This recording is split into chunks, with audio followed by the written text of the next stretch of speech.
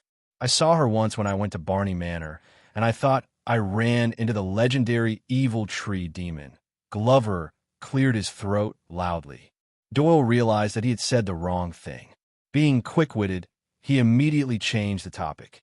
In short, when Lady Eleanor, who likes to kiss your hand, was still young, she married into the Barney family, which was at its peak. That was before the Bloody Year. The old lady, Little Iron Spike, was very skillful. She gave them an important minister in the court and a fiefdom outside the court. They even had 2 collateral relatives in the royal guards, and they even held important positions. Doyle spoke in a carefree manner. He seemed to enjoy this kind of gossip. The Barney family, which is at its peak. Thales was stunned.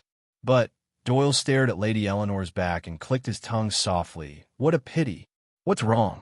Lady Eleanor's new husband, Viscount Barney at that time, was not only old enough to be her father, but he was also a sickly man who was bedridden all day long. He died a few years after the Bloody Year. Doyle pursed his lips and sighed. She was left as a widow at a young age, and she even brought up a foolish child. Even remarrying would be troublesome. But Doyle changed his train of thought. No, with Little Iron Spike around, who would dare to let her grandniece and granddaughter-in-law remarry? You know, there are many people in the noble circle near the capital who secretly mocked her, saying that the child in her womb is actually not.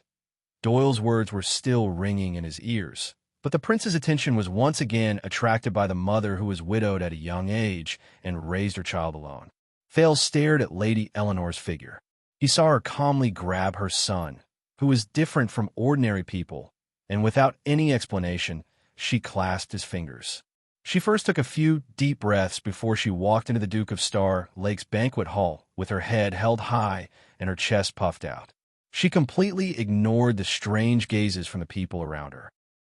Only then did Thales notice that Eleanor's makeup was good, but could not hide the wrinkles at the corners of her eyes.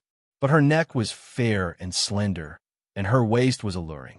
It had never been bent.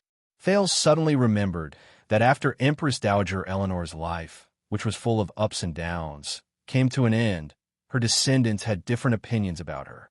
Her critics criticized her for her passion for power struggles, her manipulation of the palace, her schemes to monopolize politics, poisoning the people, and persecuting the loyal. Her supporters praised her for being skillful, tenacious, and courageous. She supported the kingdom during the years when Constellation was silent, and she turned the tide. However, the most widely remembered comment by the people was left behind by a nameless bard. It was a comment that shone in the annals of history. I can no longer remember if Eleanor was beautiful or how graceful she was. I only know that even if there were thousands of iron spikes beneath her feet, she could still walk calmly without a change in expression. Chapter 539. While Doyle was happily gossiping about the nobles in the capital, his bad luck came into play once again. Protector Doyle. Mallow's voice rang out from behind him at the perfect time. interrupting Thale's thoughts. What's so funny? Doyle's expression froze, but when he turned around to face the watchman, Doyle had regained his solemn and proper demeanor. No, sir, His Highness asked me. So I introduced him to some of the ways of the nobles. Mallows watched Lady Eleanor disappear into the banquet hall before he looked at Thales with a pensive look on his face. Is that so? Thales chased away the image of tiny Iron Spike from his mind and laughed dryly. You can say that. Behind him, Doyle nodded sternly. Glover was expressionless. Mallows snorted softly, but remained indifferent. Very well. Are you ready? In the distance, he saw a middle-aged noble with makeup and his wife alight from the carriage. After signing his name at the entrance of the hall, he smiled and asked his attendants to present him a gift. He straightened his clothes and walked towards Thales under the guidance of the attendants. Of course, Thales sighed and put on a smile that was as beautiful as a flower. But Mallows shook his head and pointed at Doyle. No, not you, Your Highness. I mean him. Doyle's back was facing the entrance of the hall. Me? Why? At this moment, a heart-wrenching cry exploded in the air. Ah! Your Highness, Your Highness, Your Highness Thales, ah! Thales shuddered, almost thinking that he had encountered a vengeful spirit. The attendants, soldiers, guards, second-class guests of the side door, and countless people were attracted by the cry. They quickly turned their heads in shock. Under everyone's gaze, a middle-aged noble with an oily face, who was rather plump, rushed in from the entrance of the hall and threw himself in front of Thales.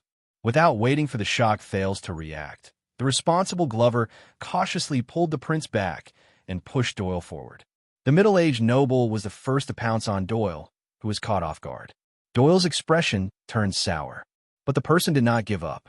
The noble, who was sprawled on the ground, shrank his features and scrambled towards Thales. Your Highness! Thales was so shocked that he shivered again. Glover had no choice but to protect the prince behind him, while Mallows moved to the side at ease and watched from the side. The guest did not show any intention of getting up. He continued to stretch his arms forward and pounce on Thales' legs. The bright God has eyes. The holy sun is wise. The setting sun bless us. Constellation has finally had its fated heir. We, the 7 Jade Star attendants, have finally been rewarded for our loyalty. His tone was sorrowful and mournful.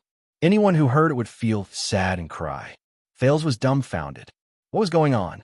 Blocking the road to seek justice. The Starlight guards at the entrance frowned and pressed on their swords, but Mallows waved his hand at them. Then Doyle grabbed the middle-aged noble by the back of his collar and dragged him back with all his strength.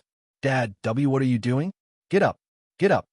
Doyle looked around in horror as he used his hands and feet to keep the middle-aged noble 2 meters away from the prince in exasperation. This is so embarrassing, Dad. When the middle-aged noble saw Doyle, he did not even wipe his tears before he immediately changed his expression. When I saw His Highness, I was excited and unable to control my emotions. It's none of your business. Hearing how they addressed each other, Thales arched his eyebrows. At the side, Mallows spoke leisurely. Your Highness, this is Baron Doyle. He is the suzerain of Mirror River and also Doyle's. Anyway, you can see for yourself. Thales' eyebrows twitched. Doyle was still entangled with his father. At the same time, his face was apologetic and ashamed as he smiled apologetically at the people around him. The attendants and guards who were watching the show left. The scattered nobles also turned around and whispered. Then, another shrill female voice rang out. Ah, little Danny, how can you treat your father like this? A noblewoman with thick makeup rushed over from behind and hugged old Baron Doyle. At the same time, she waved her handkerchief at Doyle to chase him away, forcing him to let go of her. He's old and in poor health, and you're still so inconsiderate. We're so pitiful. Old Baron Doyle cooperated and panted. He coughed and fell into his wife's arms. The Baroness sobbed. Are you worthy of all the hard work we've done to raise you? Old Baron Doyle and his wife held each other's hands and slid on the ground. They looked at their son, who was troubled and at a loss. Their expressions were determined and sorrowful. They looked like a couple who shared the same heart. They looked like a bully bullying an honest couple on the street. Raised, Doyle looked gloomy. You're just my stepmother. So what if I'm a stepmother? The Baroness held her husband's arm and stood up. There were still traces of tears on her face, but she instantly changed her expression. She waved her handkerchief and said fiercely, Is a stepmother not a mother? Your food, clothing, night's fees, the cost of picking up girls, which one of them is not our hard work. Doyle completely gave up on the possibility of saving his family's reputation. He could only cover his face and sigh. Thales was dumbfounded by this family ethics drama. Old Baron Doyle wiped his snot and stood firmly after much difficulty. But he saw Thales' expression change again. This time, he was extremely enthusiastic. Ah, Your Highness, look, you're standing here in front of the portraits of the 3 Constellation Kings. It might be a coincidence, but who can say that this is not a sign? The courage and fearlessness of the Supreme King of Renaissance, the dignified posture of the legendary Oath Keeper, the wisdom of the virtuous king. You're practically a gift from the heavens. The 3 of them are one. Thales could not take the compliment. As old Doyle spoke, his tears and snot flowed. Jadestar has a son who has just grown up. If the late king knew about it, he would definitely smile in Hell's River or the Kingdom of Heaven. Thales forced himself to smile stiffly and returned the greeting from afar. But Dodd didn't share the same opinion. He apologized to the young duke with a smile and pulled his exaggerated parents aside. Father, what are you doing? Old Doyle lowered his head and whispered in dissatisfaction. It's all because of you. Me? I heard from the servants that you're such a troublesome fellow. You actually offended Madame Gines. Do you know how terrifying she is? Do you still want to stay in the capital? Doyle sighed and said, What does that have to do with you? You're so thin-skinned that you can't even find a girlfriend. Of course, flattery can only be done by me. You speak as if your face is useful, brat, and it's not that I can't find a girlfriend, huh? Do you want to be an idiot like the Caribbean family? Find a boyfriend? Father, you. Hurry up and go inside. Wait, I forgot to kiss His Highness' hand. I'll kiss him for you. On the other side, Thales and Glover looked at each other helplessly. Mallows, on the other hand, looked as if he was used to it. Finally, Doyle, who had sent off his amazing parents, turned around with lingering fear. He wiped his forehead and realized that the prince and the others were staring at him as if they were watching a play. Thales' expression did not change. He extended the back of his hand in understanding. Do you want to kiss it? Doyle froze for a moment and said obsequiously, No, but it's not because I don't want to kiss it. In fact, I kiss it in my heart every day. It's just that my father and the others. Glover spoke for the first time. His emotions were unclear. Sweet home. Doyle wished there was a hole he could crawl into. I know, he said sheepishly. That's why I don't like to stay at home. The other 3 turned their heads away and pretended that nothing had happened. Compared to Doyle's lively and happy family, Baron Stone, who was also one of the 7 Jadesters, came alone. He did not even have any attendants. He appeared lonely and gloomy. After the Bloody Year, due to the limitations of the nation, King Kessel advocated frugality and loved simplicity. Baron Stone was in his 40s. He had high cheekbones and thin cheeks. He looked rather mean. Hence, there are no more banquets of sufficient weight in the capital. Baron Stone held Thales' hand and carefully observed his face. So, Your Honorable Highness, do you know what today means to us? Thales could only respond with a smile. It's okay, because we don't know either. The gloomy Baron bent down and rubbed his cheek against the back of Thales' hand. Only for you to prove it. When Baron Stone turned around and left, Thales was already a little numb. I remember that the leader of the logistics officers under me has the surname Stone. The prince took a deep breath and said, All right, whether it's my Mindy's Hall or the Royal Guards. How many people are related to the 7 Jadesters attendants? Many, Mallows answered calmly. But there are very few. Thales was stunned. Then, another tall figure stepped out of the carriage. Under the flattering greetings of a group of minor nobles, he passed through the front yard of Mindy's Hall. After signing his name, he went past the guards and arrived in front of Thales. I heard that they came early, so I had no choice but to come. The tall noble had a smile on his face, but his gaze was shrewd. He bowed to Thales and pressed his body down. There was a faint different aura about him. Lozano Glover, Viscount of Lake Mountain County.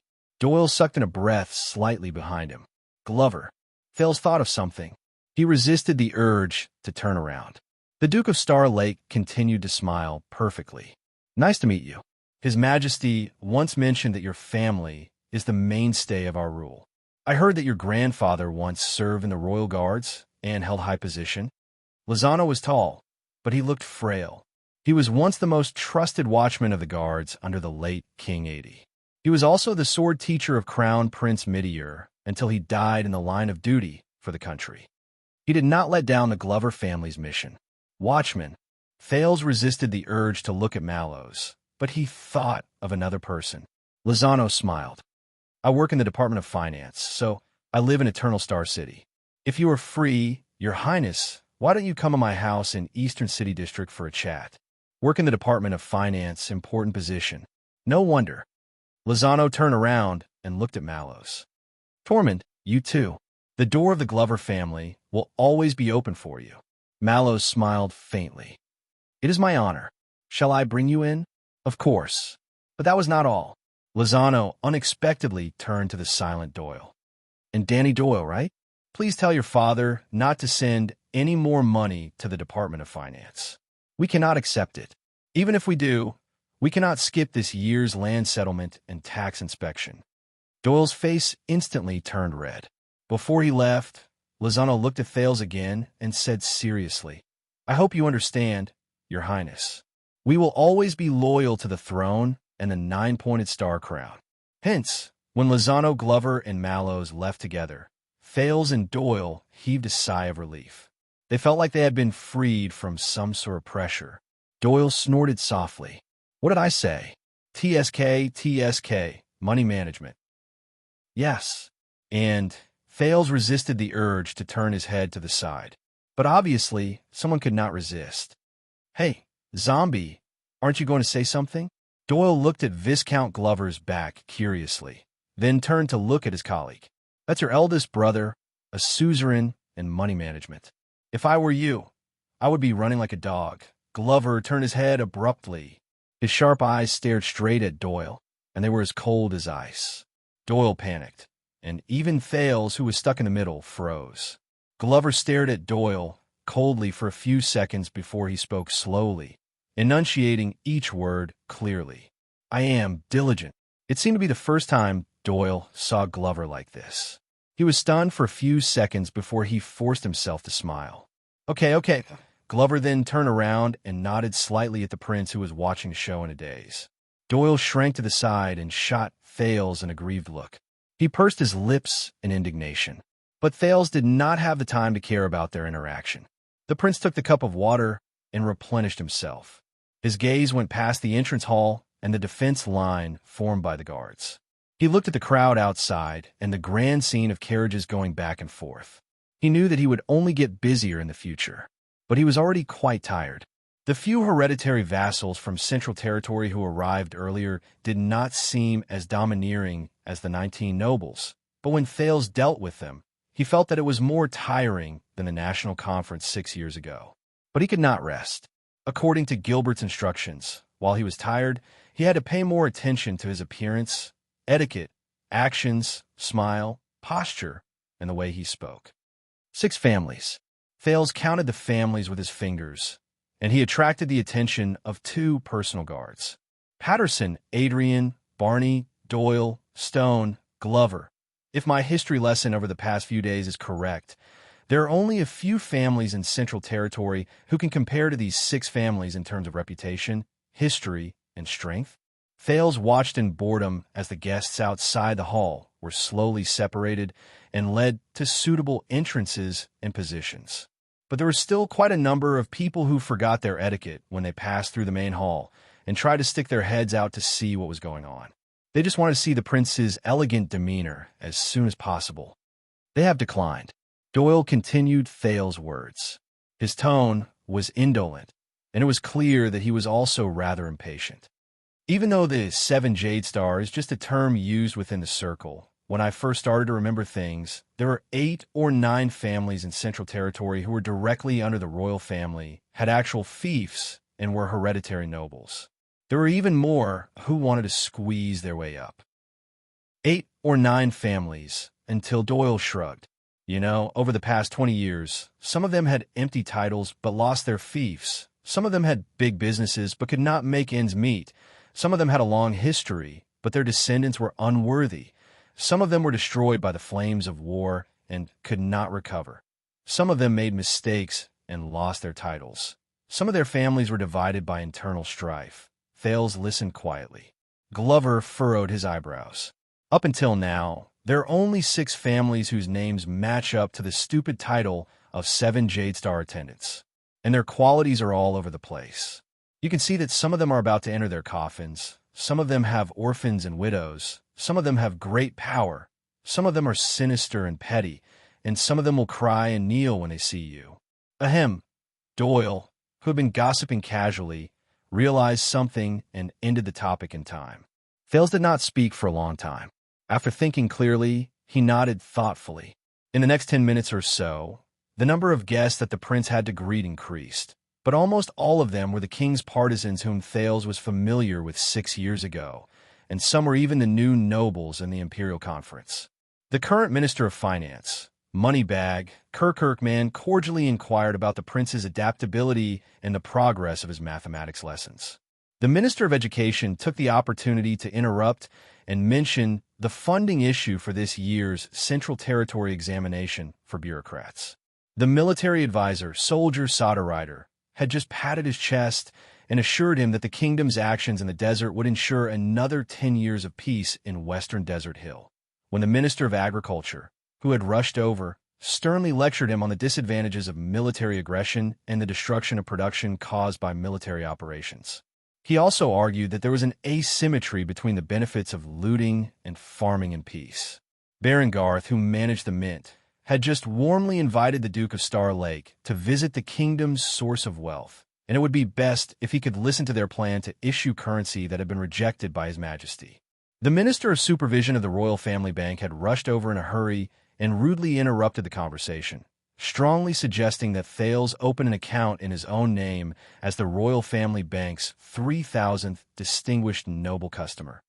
During this period, Thales had been greeting and seeing them off, and he felt his face go numb from all the squeezing. To be honest, he would rather go back to the Night of Dragon's blood 6 years ago and face the 5 aggressive archdukes. No wonder the saying of a certain noble family was better to die for a friend than to die for an enemy. However, in the next moment, as a carriage drove over, the nobles who lined up in the front yard fell silent. A noble in his prime stepped down from the carriage and walked towards Mindy's hall, accompanied by an old servant.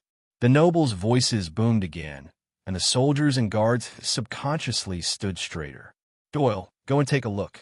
Thales, who finally had the time to catch his breath, sighed and raised his head. Who is it this time? But Thales' words came to an abrupt halt. Outside the hall, the noble in his prime had an elegant demeanor, but he had an easygoing temperament. There was an occasional majesty in his disdainful gaze. With every step he took, he would patiently nod and return the greetings from the low-grade nobles who greeted him. He did not put on any airs, but he had his own elegance, which made people admire him wholeheartedly. Thales was stunned. I know. That's a big shot. He often stays in the capital for short periods of time. His status is... Doyle was about to continue speaking, but Thales suddenly raised his hand and stopped him. Thales stared at him with a complicated expression. He stared at the family emblem on the other party's sleeve. The flower had 3 petals, and each of them had a different color. The guest walked up the stairs and flashed his signature smile between the pillars. Mindy's Hall truly lives up to its name. There are countless treasures that are worth cities. As he signed his name, he smiled and said to the old servant beside him, I really wish that I could have come here 6 or 7 years earlier. A few profound glints flashed past the noble's eyes. That's good. The old servant only nodded quietly. The next moment, the noble in his prime raised his head. After the guards made way for him, he met Thales face to face. There was no warning, and there was no cover. Thales exchanged glances with the other party in the air. Doyle, who was originally numb and sloppy, shuddered. He felt as if a cold wind blew past him. He has changed. Thales' expression was calm. He stared at the guest quietly and thought to himself, his bearing is more mature, more natural, more. The prince rubbed his gloves gently. He has changed. The guest's expression did not change. He stared at Thales quietly and understood. His gaze was sharper, firmer, and more. The guest narrowed his eyes slightly. At that moment, it was as if they were the only ones left in the large and lively Mindy's hall. But Thales and the guest flashed friendly smiles at the same time. As if they had a tacit understanding, they walked towards each other at the same time. So what? Hence, under countless gazes, the master of Mindy's hall and the guest acted as if they were old friends who had not seen each other for a long time, but treated each other with sincerity. They walked towards each other passionately and happily, and their palms met in the air. "Welcome, Your Grace. It's been a long time, Your Highness." Thales felt the other party's vigorous strength, which he did not hold back at all. He also unceremoniously released the sin of Hell's river and exerted strength in his muscles. His palms trembled slightly in the air, but they appeared to be calm. Mallows, who had rushed over after hearing the news, frowned slightly when he saw this scene. Thales and the guest's gazes met again in the air. Then, both of them put on friendly smiles. The Duke chuckled. "Just call me Xian." The prince was equally understanding. "Thales." The next moment, the two of them looked at each other and laughed in tacit understanding again. With the arm they held as the center, they hugged each other, and their other hand clasped the other party's shoulder. Thales suddenly realized that he was only half a head shorter than him. At some point in time, the other party's once unreachable height was no longer an obstacle. In the eyes of outsiders, Prince Thales and Duke Xian were close friends. They had not seen each other for years, but they were like old friends. When they ran towards each other, they wished they could stay up all night and talk to each other. However, only Thales and Xian, who were hugging each other tightly with their necks pressed against each other, knew how sincere their feelings were at that moment. "I knew that the Northlanders couldn't do anything to you," Xian whispered in his ear, his tone strange. "Yes," Thales responded slowly with the same deep meaning. Just like the Blood Clan, at an angle that could not be seen, the two of them turned their heads and glanced at each other from a distance that was close to kissing. Xian's gaze was cold, as if frost had descended. Thales' gaze was sharp and pierced straight into his heart. "Welcome back, the Duke of South Coast," Xian Covendier said softly. "The nine-pointed star. Sorry to have kept you waiting. The Duke of Star Lake." Thales' jade star sneered faintly. "Iris flowers." The next second, the two most influential people in the kingdom separated as soon as they touched and let go of each other. Their perfect and warm smiles returned.